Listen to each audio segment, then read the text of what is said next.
네, 안녕하십니까. 의정부 성민교회 신은우 목사입니다. 부족한 제 영상을 시청해 주시고 구독해 주신 여러분께 감사를 드립니다. 아직 구독을 누르지 않으신 분들은 구독을 눌러주시고 지지해 주셔서 선한 영향력을 발휘할 수 있도록 도와주시기를 바랍니다. 오늘은 디모데전서 2장 1절로 2절을 중심으로 권력에 힘이 있어야 합니다 라는 제목으로 말씀을 드리려고 합니다. 우리가 가지고 있는 힘 가운데 권력의 힘이 가장 강한 것 같습니다. 이 권력의 힘이 이제 모든 면을 주관하고 있지요. 권력이라 하면 대통령의 권력, 국회의원의 권력, 사법부의 권력을 말할 수 있습니다. 이 권력이 우리에게 주는 영향력이 크기 때문에 성경은 높은 자들과 임금들을 위해서 기도하라고 했습니다. 지난 정권 때 유독 교회를 차별해서 극장이나 영화관 같은 데는 50% 앉을 수 있지만 교회는 수천 수만 명이 모여도 19명만 모이게 했습니다. 너무 했지요. 그 영향으로 교회가 10,000에서 15,000 개의 교회가 문을 닫았다고 합니다. 지금 국회에는 민주당이 발의한 차별금지법안이 계류되어 있습니다. 169석을 가진 민주당이 마음만 먹으면 오늘 또 법을 통과할 수 있습니다. 이 법이 통과되면 하나님의 말씀이 사람의 법에 의해서 불법이 되고 동성연애, 동성결혼을 잘못된 것이라고 이야기하면은 이제 벌금을 물어야 되는데 징벌적 벌금으로 1차에 3천만 원입니다. 또 1차에 수정되지 않으면 2차 또 3천만 원을 물게 되어 있습니다. 또 그리고 피해를 봤다, 마음의 상처를 입었다 하면은 최하가 500만 원, 그 500만 원에 대한 2배에서 5배까지의 벌금을 물어주게 되어 있습니다. 그러니 이러한 법을 위반하고 설교하고 전도할 사람이 누가 있겠습니까? 그래서 교회가 망하게 되는 것입니다. 우리의 신앙의 자유가 저들의 손에 달려 있는 것입니다.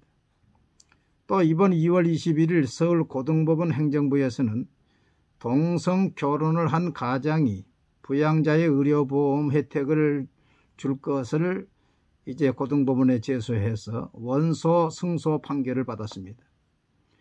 이는 가정으로 실질적으로 보아야 하며 이를 차별하는 건 차별에 해당한다는 것입니다. 이제 앞으로 우리나라가 동성 결혼을 인정할 때가 멀지 않았다고 봅니다. 지금 우리는 이러한 위기에 놓여 있는 것입니다. 우리가 권력의 힘이 필요한 것이 부와 귀를 누리기 위함이 아니라 우리의 신앙의 자유를 지키기 위함이고 이 땅에 하나님의 나라가 세워지기 위해서인 것입니다. 옛날에는 이제 권력이 왕으로부터 시작이 되었습니다. 그래서 왕권 신수설이 있었습니다. 왕의 권력은 하나님이 주신 것이고 신이 주신 것이기 때문에 왕의 권력을 이제 대항하는 것은 신을 대항하는 것이다. 그래서 꼼짝 못했지요. 그러나 이것이 이제 영국의 명예혁명과 프랑스의 혁명을 거쳐서 이제 공화정 시대로 이제 민주주의로 발전해서 결국 투표권을 얻게 되므로 권력은 국민으로부터 이제 얻게 되는 것입니다. 특별히 여자분들의 투표권은 최근에서야 이루어졌습니다. 이 투표권이 중요한 것입니다. 기독교는 모든 영역에서 하나님의 주권을 드러내야 됩니다. 네덜란드의 아브라함 카이퍼라고 하는 교수요, 목사요, 정치가가 있었습니다. 이분의 주장한 사상이 영역 주권 사상입니다. 하나님의 영역이 정치, 경제, 문화 모든 면에서 하나님의 주권을 드러내고 영광을 드러내야 한다는 것입니다.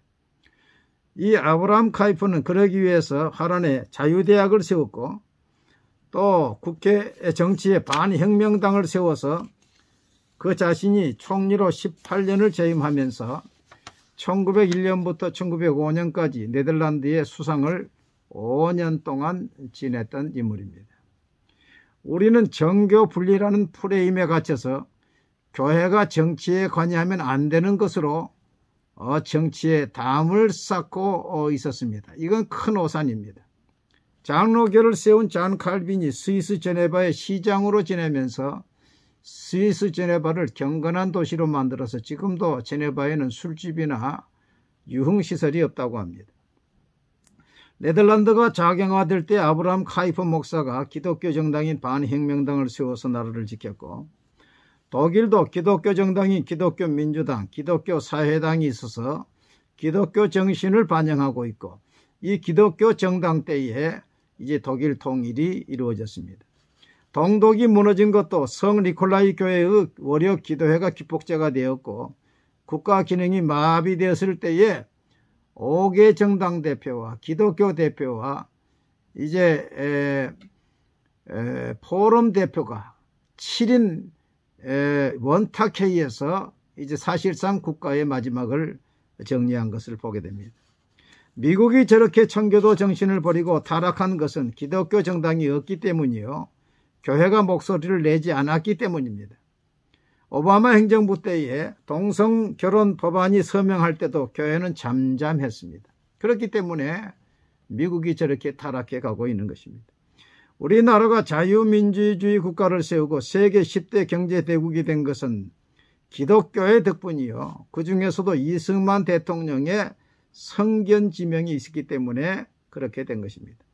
이승만은 상해 임시정부 대통령으로 있을 때 공산주의자와 합작을 끝까지 거부했습니다. 공산주의자는 코레라로 같이 일할 수 없다고 그랬습니다. 그러나 김구는 그가 주석으로 있을 때에 같은 민족이라고 하여서 1942년 김원봉의 좌파 세력을 받아들여 상해 임시정부를 좌우합작정부로 만들고 말았습니다. 두 번째로, 해방이 되어 미 군정하에서 좌우합작정부를 미국은 세우고 자신들은 물러 철수한다고 하였습니다. 이때 김구나 김규식, 여운형 등은 찬성을 했지만은 이승만과 우리 기독교가 반대했습니다. 좌우합작정부를 세우면 결국 공산화가 된다는 것이었습니다. 만일에 이때 좌우합작정부를 세웠다면 100% 우리나라는 공산정부가 된 것입니다. 왜 그런가 하니 동유럽의 체코, 헝가리, 루마니아 등 14개국이 좌우합작정부를 세워서 결국 공산화가 되고 말았기 때문입니다. 셋째로, 1948년 5월 10일 선거에서 이승만이 유엔을 설득하여 남북한 자유선거를 가결하였으나 북한의 거절로 남한만의 총선이 실시되었습니다. 이때에 김구와 김규식은 북한을 방문해서 김일성을 만나 불가침 평화조약을 맺고 돌아와서 성명을 발표하기를 자신은 38선을 베고 죽을지언정 남한만의 단독 선거를 반대한다고 그랬습니다. 그처럼 불가침 조약을 맺었지만은 이제 2년 후에 이제 6.25 전쟁을 발발했지요. 그때 북한의 지령으로 일어난 것이 제주 4.3 사건입니다. 이 제주 4.3 반란 사건을 이제 문재인 정부 때는 좋은 나라를 미리 본 사람들이라고 국가 유공자로 만들고 1조 7천억의 돈을 배상을 했지요.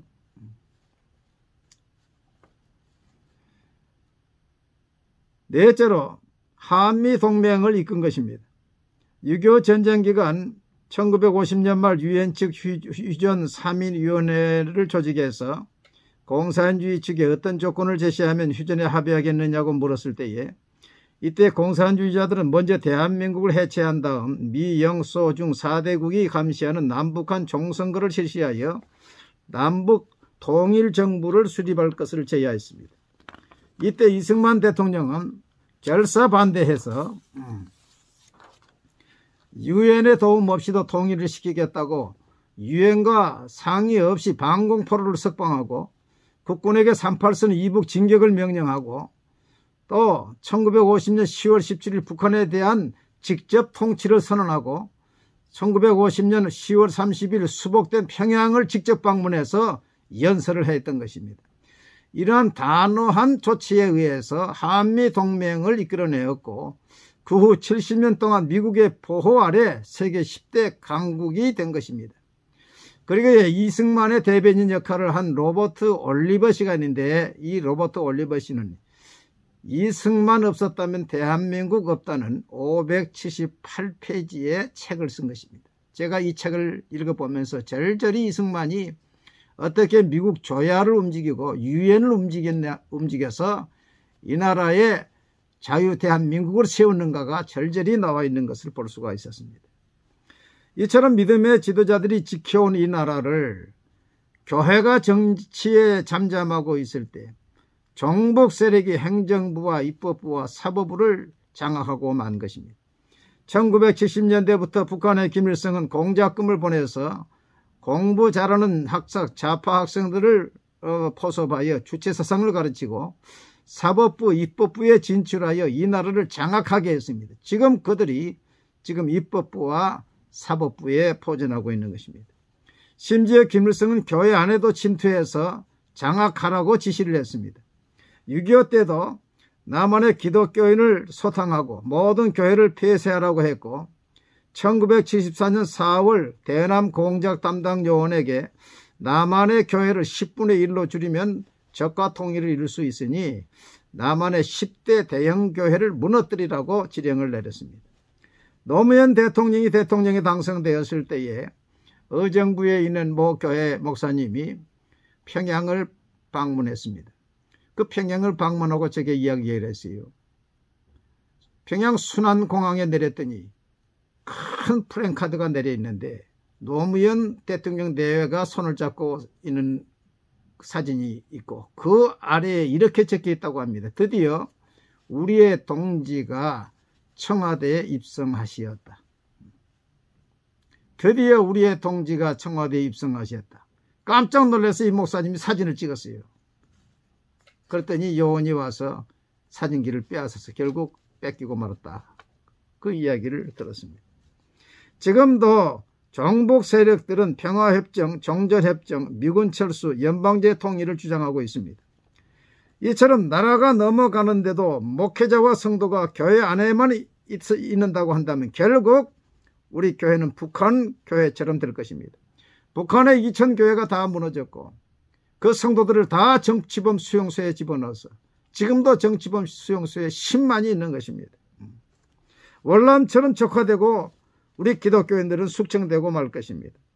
유동열 자유민주연구원장은 종북 세력을 대한민국의 악성 암세포라고 이야기하면서 지금 대한민국에는 160개의 추종단체, 북한 추종단체와 1500여 개의 북한 우호단체가 있다고 말했습니다.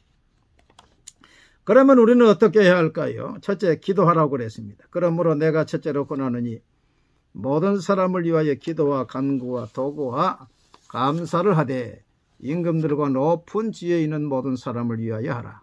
이는 우리가 모든 경건과 단정함으로 고귀하고 평안한 생활을 하려 함이라. 우리나라를 위해서, 지도자를 위해서 기도해야죠. 두 번째, 기도하고 행동해야 됩니다. 혹자는 이렇게 이야기합니다. 하나님께 기도하면 하나님이 다 해주십니다. 목사님 왜 정치적인 이야기를 꼭 하십니까? 여러분, 하나님께 기도하면 하나님이 다 해주십니까? 여러분, 이 말이 맞습니까? 이 말은 절반만 맞는 것입니다. 하나님께 기도하고 행동해야 되는 것입니다. 우리가 전도도 기도만 하면 전도가 되는 것입니까? 기도하고 예루살렘과 온 유다와 사마리아 땅끝까지 나가 전도해야지요. 길거리로 나가고 사람을 만나야지요. 말해야지요. 우리가 이제 기도만 하고 교회 안에만 있으면은 이제 입법부, 사법부, 행정부를 다 잡아가지고 이제 북한으로 이끌고 가는데 결국 북한 교회처럼 망하고 마는 것입니다. 세 번째로 우리도 교회를 대변하는 정당이 있어야 됩니다. 국회의원 가운데 김진표 국회의장은 장로님이고 국민의힘 대표로 나온 김기현 씨도 장로입니다. 그런데 이분들이 별 힘을 발휘하지 못해요. 만약에 지금 국회에 기독교 정당이 있어서 거기에 국회의원이 있었다고 한다면 저 민주당의 행포, 저 차별금지법 제정 이런 것도 막아낼 수가 있는 것입니다. 밖에 있는 수만보다도 국회 안에서의 한 명이 더 강한 것입니다. 마지막으로 우리가 지도자가 되어야 됩니다. 국가 공무원도 되고 국회의원도 되고 대법관도 되고 대통령이 되어야 됩니다. 지난 12월 26일 때 국민일보를 보니까 윤석열 대통령 내외가 저 성북교회에 있는 영암교회에 참석해서 성탄 예배를 드리는 장면이 나왔습니다. 그러면서 윤석열 대통령이 초등학교 때 5, 6년 동안 그 영암교회에 출석했다고 합니다. 아쉬운 것은 지금 신앙생활을 하지 않은 것 같아요. 우리의 지도자들이 대통령이 되고 고급 공무원도 되고 국회의원도 되고 검판사다가 되면은 이 땅에 하나님의 나라가 확장이 되는 것입니다. 우리는 부와 귀를 누리기 위해서 권력이 필요한 것이 아닙니다. 우리의 신앙의 자유를 지키기 위해서, 이 나라가 대한민국 신앙의 자유를 지키는 나라가 되기를 위해서, 이 나라가 세계 선진국이 되고 세계에 복음을 수출하는 나라가 되기 위해서 권력이 필요한 것입니다. 여러분, 나라를 위해서 기도하시고 또 목소리를 내시고 또 이제 정당도 세우시고 지도자가 되심으로써 이 나라를 위해서, 이 나라를 하나님의 나라로, 하나님의 통치하는 나라로 세우는 저와 여러분이 다 되시기를 바랍니다. 감사합니다.